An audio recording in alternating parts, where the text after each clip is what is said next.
मैं Mrityunjay Jha, learning academy में आपका स्वागत है। प्यारे बच्चों, आज हम स्टार्ट करते हैं क्लास 10th का। ये लेक्चर 1 है, चैप्टर है 8th त्रिकोणमिति का परिचय। ठीक है ना। तो इसमें हम आज त्रिकोणमिति के बारे में थोड़ा सा जानेंगे, क्या होता है और कैसे इसको स्टडी करना है, इसके बारे में हम थोड़ा सा समझते हैं। सबसे पहले हम बात करते हैं त्रिकोणमिति की। सबसे पहले हम बात करते हैं त्रिकोणमिति की।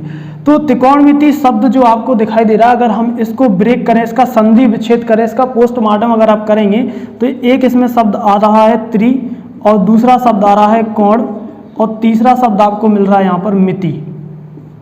यहाँ पर 3 शब्दों से मिलकर बन गया हमारा क्या, त्रिकोणमिति। ठीक है। त्रि का मतलब यहाँ पर 3 होता है, कोण का मतलब यहाँ पर कोण से ही लेना है आपको। ठीक है। 2 रेखाओं के बीच के झुकाव को कोण कहते हैं। और मिति का मतलब यहाँ पर मापन से है। मिति का मतलब यहाँ कहाँ से है भैया, मापन से है। त्रि का मतलब 3, कोण का मतलब कोण से, मिति का मतलब मापन से। तीन कोण जहाँ होते हैं उसे हम त्रिभुज कहते हैं।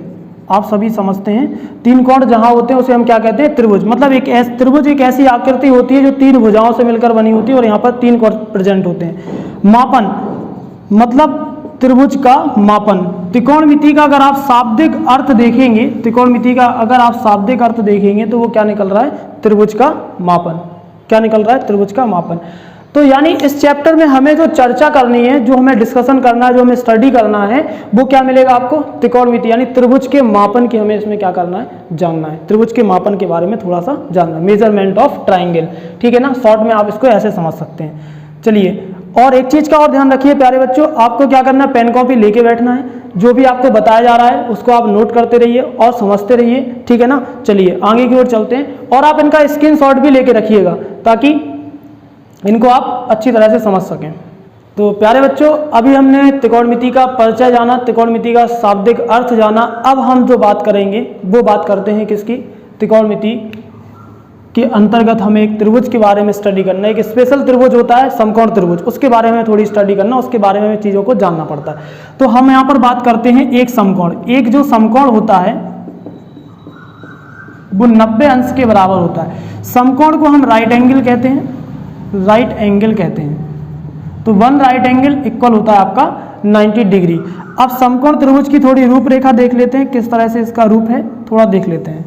तो ये आपका एक समकोण त्रिभुज है।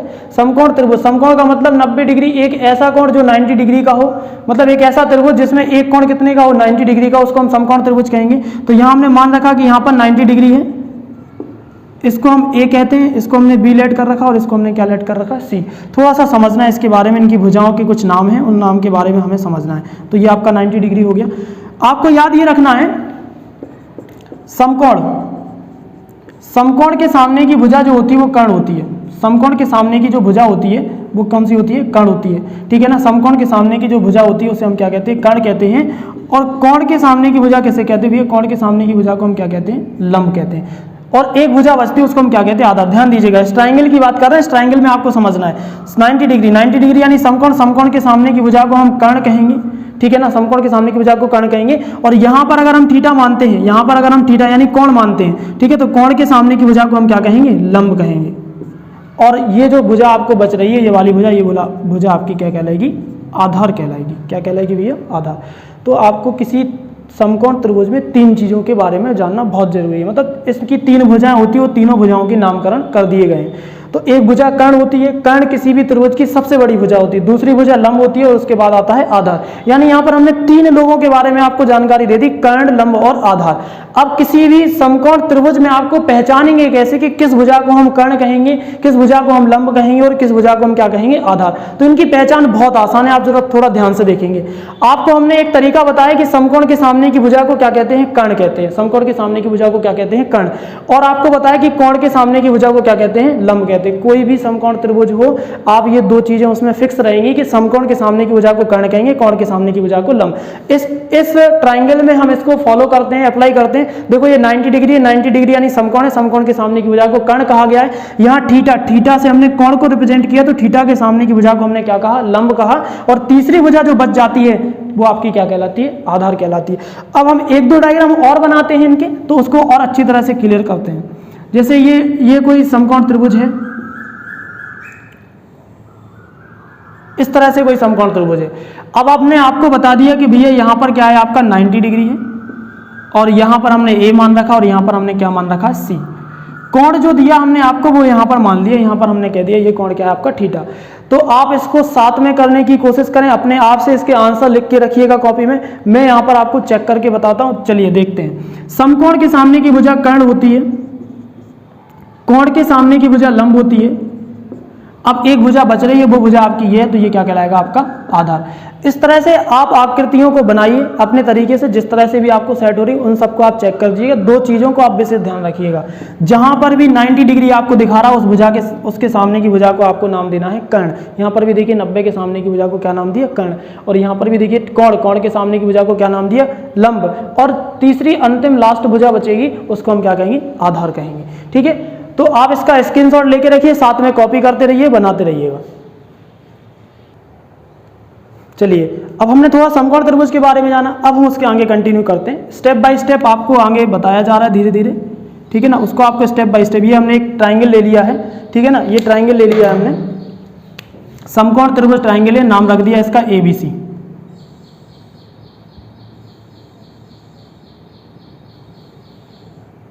ये आपका 90 डिग्री है, ये आपका क्या है 90 डिग्री है, ठीक है ना। 90 डिग्री के सामने की जो भी साइड होती है वो आपकी कर्ण होती है, और यहाँ पर हमने थीटा मान रखा था, तो इसके सामने की जो भी साइड होगी उसको हम क्या कहेंगे, लंब कहेंगे, और ये अपनी साइड क्या हो जाएगी, आधार। अब हमें इस त्रिभुज में एक गर्तक हुए पाइथागोरस, तो पाइथागोरस की प्रमेय, तो पाइथागोरस ने बताया कि जो समकोण त्रिभुज है इसकी जो सबसे बड़ी भुजा होती है कर्ण, इसका वर्ग, समकोण त्रिभुज है इसकी जो सबसे बड़ी भुजा होती है कर्ण, इसका वर्ग अन्य दो भुजाओं के वर्गों के योग के बराबर होता है। तो अन्य दो भुजाएं आपकी क्या है, लंब का स्क्वायर और प्लस में आपका आधार का स्क्वायर। ये एक मैथमेटिशियन गर्तक हुए पाइथागोरस, इन्होंने ये स्टेटमेंट, ये कथन दिया कि किसी भी समकोण त्रिभुज में जो सबसे बड़ी भुजा होती है कर्ण, इसका वर्ग अन्य दोनों भुजाओं के वर्गों के योग के क्या होता है, बराबर होता है। एक भुजा आपकी लंब है, अन्य भुजाओं में एक भुजा आपकी लंब है, दूसरी भुजा आपकी क्या है, आधार। तो इन्होंने कहा कि इन दोनों भुजाओं के वर्गों का योग कर्ण के स्क्वायर के, सबसे बड़ी भुजा के वर्ग के बराबर होता है। तो कर्ण का स्क्वायर बराबर हो जाएगा लंब का स्क्वायर प्लस आधार का स्क्वायर। अब कर्ण को हम के से भी लिख सकते हैं, तो के का स्क्वायर, लंब को हम एल से लिख सकते हैं, तो लंब का स्क्वायर रहेगा आपका, और आधार को हम ए से लिख सकते हैं। तो इसको इस तरह से भी रिप्रेजेंट किया जा सकता है कि कर्ण का स्क्वायर बराबर होता है लंब का स्क्वायर प्लस आधार का स्क्वायर, ठीक है ना। तो ये आपकी पाइथागोरस प्रमेय हो गई। अब हम जो बात करते हैं वो त्रिकोणमितीय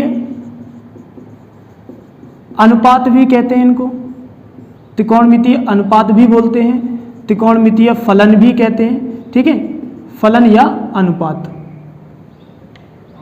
ठीक है, फलन कहते हैं या फिर इनको अनुपात भी बोलते हैं, ठीक है ना। शॉर्ट में इसे हम टी रेशियो के नाम से जानते हैं, T4 यहाँ पर ट्रिग्नोमेट्रिक है, टी रेशियो के नाम से भी क्या करेंगे, जानेंगे। तो हम थोड़ी सी चर्चा कर लेते हैं कि त्रिकोणमितीय अनुपात कहते हैं। तो आपकी लाइफ स्टार्ट हो रही है त्रिकोणमिति की, तो त्रिकोणमिति में जो आपके त्रिकोणमितीय फलन होते हैं, त्रिकोणमितीय अनुपात होते हैं, वो आपके टोटल 6 होते हैं, और लाइफ टाइम आपको 6 ही पढ़ना है, 6 से 7 नहीं होते। तो आपको 6 को बहुत ध्यान से समझना है। सबसे पहले तो इनके नाम देखेंगे।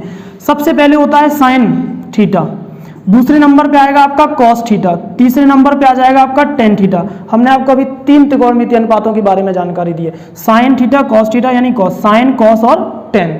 साइन थीटा किसके बराबर होता है, साइन थीटा होगा आपका लंब बटे कर्ण के बराबर, मतलब इन दोनों भुजाओं का अनुपात किसके बराबर होता है, साइन के बराबर होता है। और कॉस क्या होता है, इन दोनों भुजाओं का अनुपात किसके बराबर होता है, कॉस के। तो कॉस हो जाएगा आपका आधार बटे कर्ण।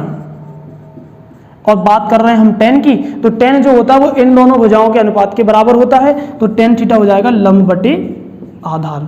तो यहां पर हमने आपके भी 3 त्रिकोणमितीय अनुपात क्या कर दिए, क्लियर कर दिए। 3 और देख लेते हैं।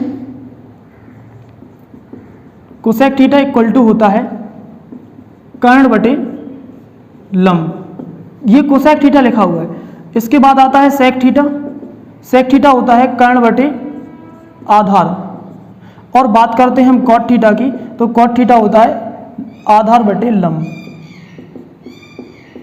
ठीक है ना, ये आधार बटे लंब। तो आपको ध्यान ये रखना है कि त्रिकोणमिति जो अनुपात होते हैं वो केवल 6 होते हैं। साइन थीटा बराबर लंब बटे कर्ण होता है, कॉस थीटा बराबर आधार बटे कर्ण होता है, टेन थीटा बराबर लंब बटे आधार होता है, कोसेक थीटा बराबर कर्ण बटे लंब, सेक थीटा बराबर कर्ण बटे आधार, कॉट थीटा बराबर आधार बटे कर्ण। तो आप इनको साथ में लिखने के लिए आपसे बोला गया कि आप साथ में से लिखिएगा, साथ में स्क्रीनशॉट भी लेते रहिएगा, साथ में स्क्रीनशॉट भी लेते रहिएगा। तो उम्मीद है आपने स्क्रीनशॉट ले रखा होगा, इसे हम हटाने जा रहे हैं। बच्चों अब हम स्टार्ट करते हैं, त्रिकोणमितीय अनुपात हमने आपको बता दिए। अब हम स्टार्ट करते हैं त्रिकोणमितीय अनुपात में व्युत्क्रमानुपात संबंध होता है, तो उसके बारे में थोड़ा सा चर्चा करते हैं। तो चलिए अब यहाँ पर आते हैं त्रिकोणमितीय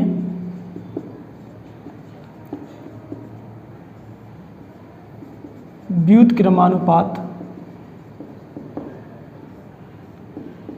संबंध, ठीक है ना, ट्रिग्नोमेट्रिक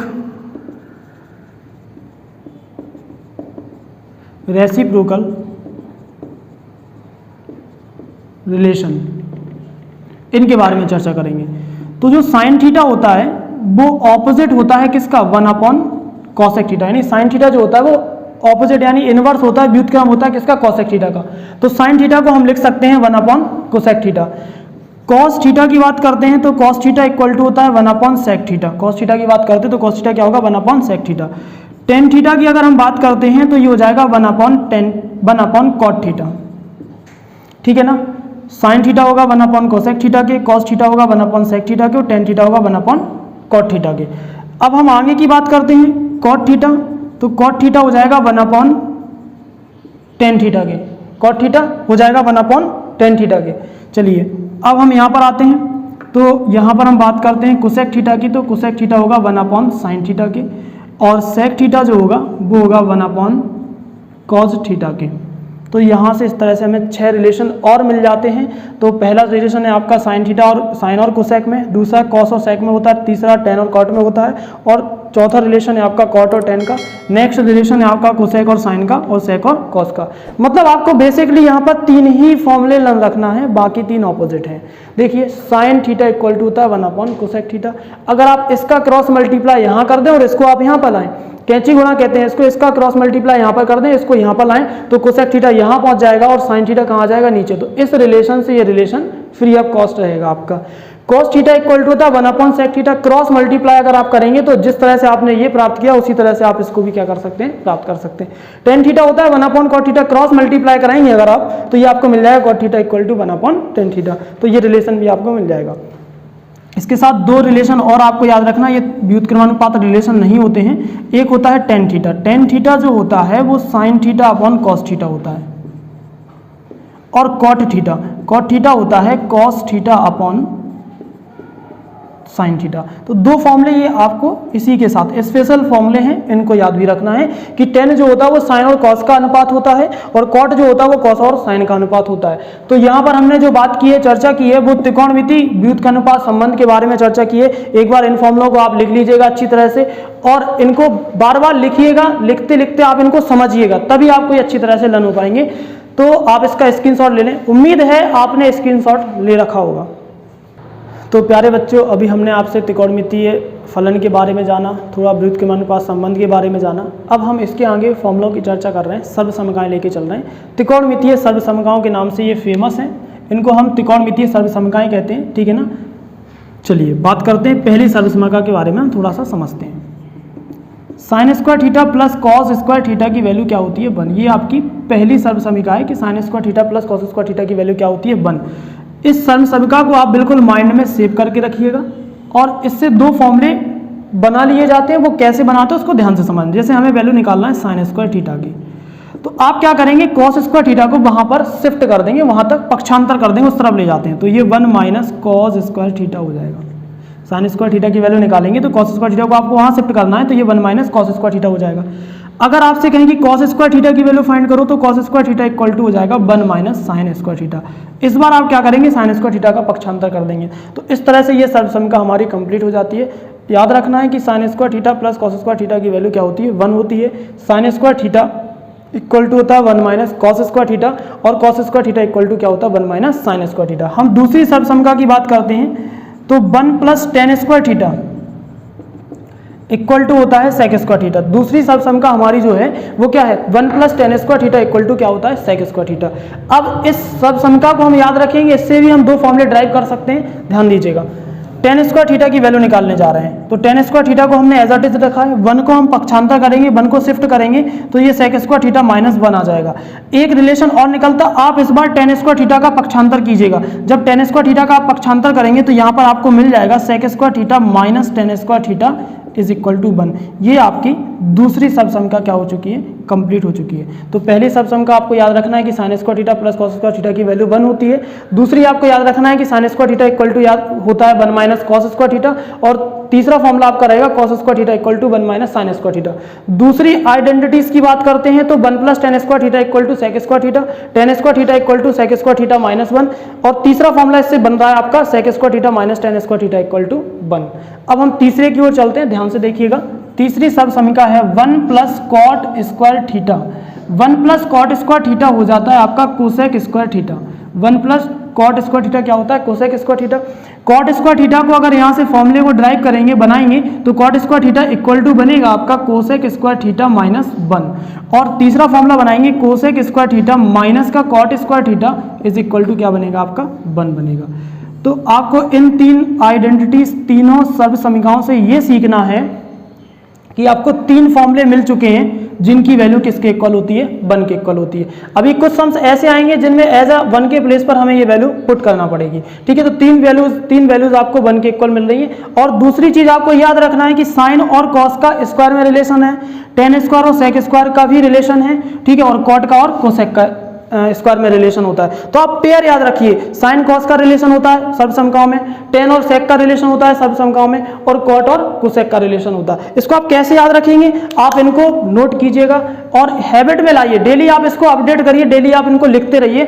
धीरे धीरे एक सिचुएशन ऐसी आ जाएगी कि आप इनको लर्न नहीं करना पड़ेगा, आपको डेफिनेटली हैबिट में आ चुकी होंगी आपके, तो फिर आपको कहीं कोई प्रॉब्लम नहीं होगी। तो उम्मीद है आपने इनका स्क्रीनशॉट ले लिया होगा।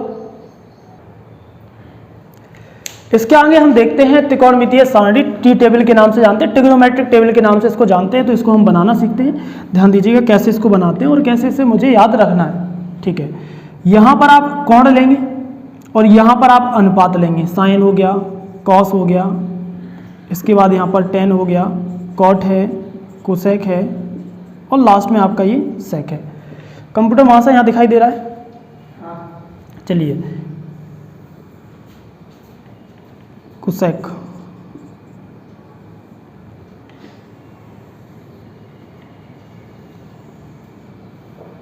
यहां पर आपको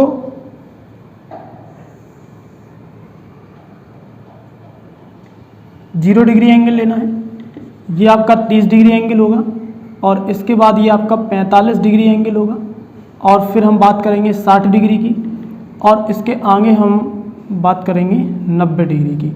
तो ये टेबल जो हम आपको बताने जा रहे हैं, ये 90 तक हम आपको टेबल बताएंगे। ये जो टेबल हम आपको बताने जा रहे हैं, ये कहाँ तक बताएंगे, ये 90 तक हम आपको बताएंगे। चलिए,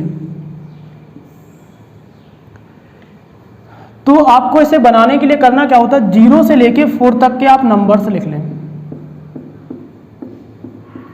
0 से लेके 4 तक के आप नंबर्स लिख लें। 0 से लेके 4 तक के आपने क्या लिख लिए, नंबर। सभी नंबर्स को आप 4 से डिवाइड कर दें।